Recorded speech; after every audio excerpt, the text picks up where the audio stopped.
If you like the content that Shei is providing on his channel here, make sure that you follow us on all of our social media platforms. Remember to click the bell icon to be notified of new videos every Tuesday and Friday. Thank you for your continued support, and let's get started.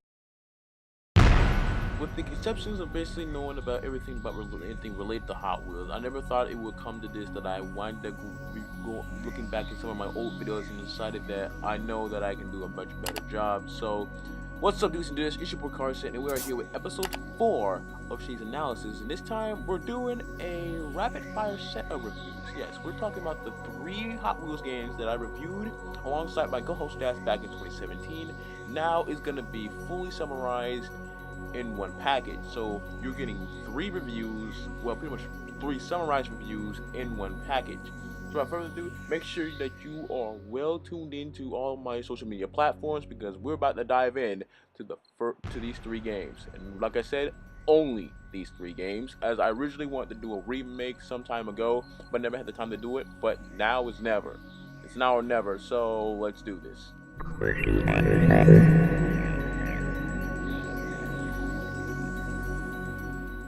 Well, first up we have Velocity X, which is pretty much the first in the interactive trilogy and developed by Beyond Games. And I'm gonna summarize it to you in how this game was pretty much made. Pretty much mediocre. I ain't gonna lie to you guys. When I first played this game as a kid, I thought to myself, wow, this is a fun Hot Wheels game. But as the years went by, it's basically just, ugh. Okay, how can I sum this up? Okay, first of all, there's like up to 30 plus cars in this game, and some of the Hot Wheels cars that I know and had as a kid in my collection did never look like this. Like, some were transitioned to the game right, but some just felt off. Like the car you're seeing here me driving, does it look anything like the final version? Like, I know this was at the time that pretty much the cars that were being made were kind of like coming out, but I think the developers at the time did not know what they think of the vehicle, so they just threw in wherever they can before the game came out. So let's see here.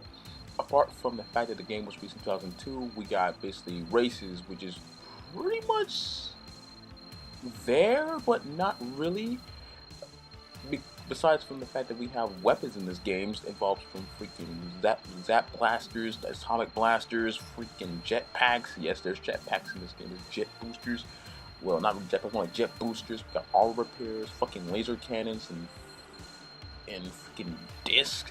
We got a variety of weapons that are in this game, man. I don't know what the hell were they even thinking of trying to do this. Actually, you want me to even more mediocre, that the story itself was forgettable. I cannot believe the fact that I thought it was just your simple Hot Wheels story, but as I got older, I realized, the story is trash, bro. The story is trash.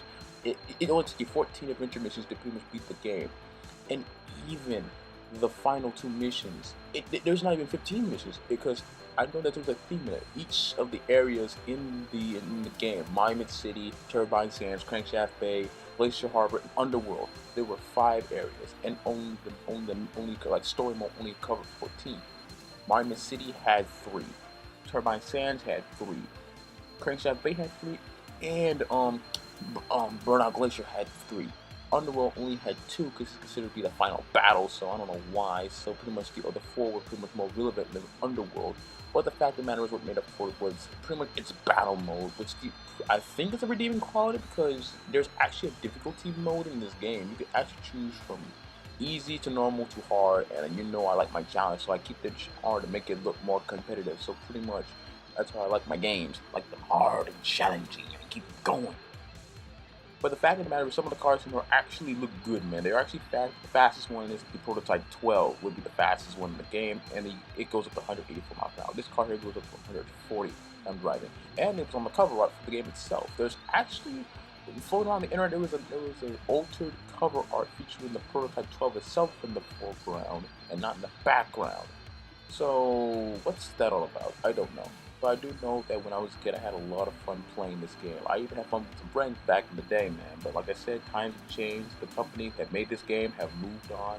They're developing. Their studio was closed down, and that's all I can say. The story is forgettable. It revolves around pretty much some mysterious cars, like cars and stuff gone missing, and you have to play as this kid named Max Justice to go and find these. and uncover who is behind it all. But it's just your simple, pretty much hero stops the villain kind of cliche story.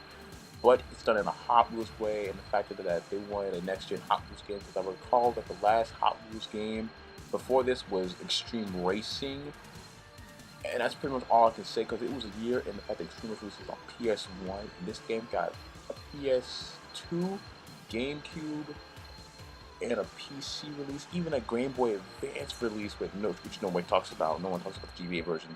The game blows, man. But like I said, man, apart from its stunts, nice cars, and the fact that you don't get to alter anything, the only thing you can alter is pretty much the gadgets. What kind of gadgets you be bringing into pretty much battle mode, career mode. Hell, there's even races that you even have gadgets with you. That's what they call them, the game gadgets. I just call them weapons, so I can just pack some fucking machine guns and fucking shotguns, anything that blows these motherfuckers off. One of my favorite weapons in the game would have been the Magnum 9. As you see in the screen here, the Magnum 9 is the most powerful, I think the most powerful weapon, but that honor goes to the mysterious weapons you get at the end of the career mode, and it's the Quantum Annihilator, which pretty much nukes the crap out of anything in one swoop. I'm not joking. They put it's basically laser cannon on fucking steroids. And with that, I leave you on to the next game in this review.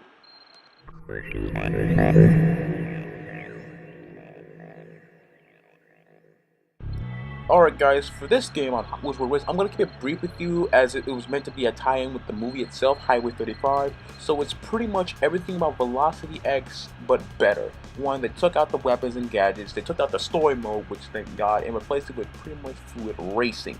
Everything about World Race was basically done well, and it was made by Climax Racing before their studio went down, and the fact of the matter is, includes 35 vehicles that were based from the movie.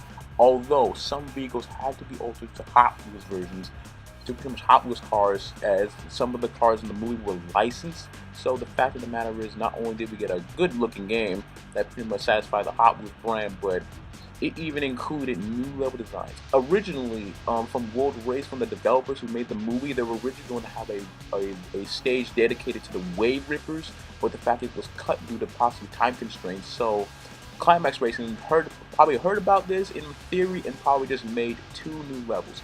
If you have not had this game, go check it out, because the fact of the matter is, they not only made us pretty much a sky level, but a space level and a Wave level. This is much better level design in terms of seeing better than Velocity X, as you in that game you only had 5 places. Here you have 7 environments, or should I say 8 if you count Tesla's Cube, and the fact that the cars can vary. You have the iconic GR2, you have pretty much the Over 54, which replaces the Climax Roboter from the first game, you have the Crazy 8, Slingshot, and Ballistic, and other vehicles from the various characters that are from the movie are in this game. But I did not expect the Prototype 12 to return, but they made it weaker. They toned down on the Prototype 12, but all the other cars returned in their form of glory. I like the selection of cars in this game, and it makes me feel as though I'm really playing a Hot Wheels game, based off the brand itself by Max Dale. Without further ado, I want your thoughts down below what you think of Hot Wheels World Race as pretty much the better version of Velocity X in terms of everything, even though gadgets and stuff was taken out.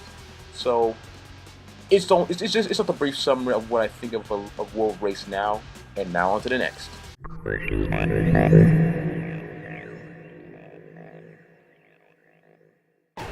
And now to wrap up the trilogy itself, we have Stunt Track Challenge, which is basically World Race, but with a few tweaks. First off, the fact of the matter is that pretty much all the cars from World Race are here on the caliber, with some cars missing, and the fact that some of the cars are pretty much set to only be in race mode, and some of them might be in challenge mode.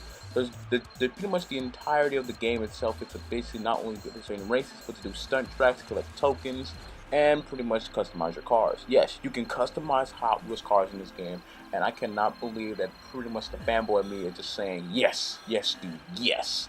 I can finally customize my dream Hot Wheels car.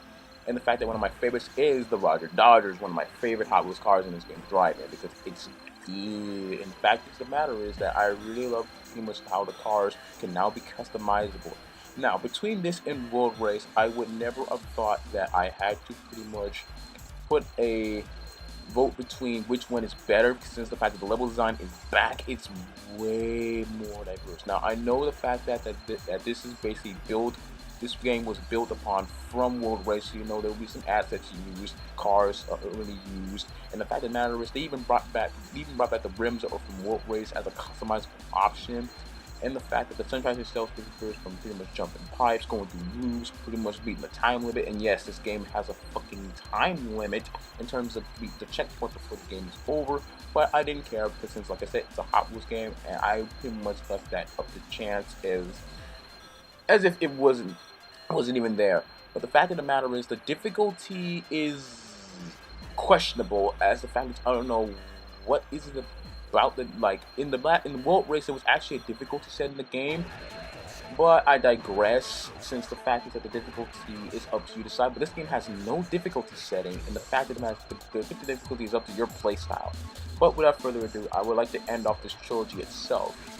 I mean, originally I already had these videos back in 2017 when I collabed with my co-host Dash, but for the sake of this video and the 4th episode of Shei's analysis, I wanted to try to tackle them myself to see what has changed in the last year since I reviewed these games.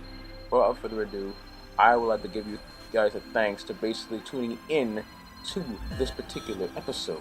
If you want, make sure you leave a comment, like, share the video, and subscribe for future content, and I will see you guys in the 5th episode. Don't forget to make sure that the 5th episode is actually done, but it's up for early access on Patreon.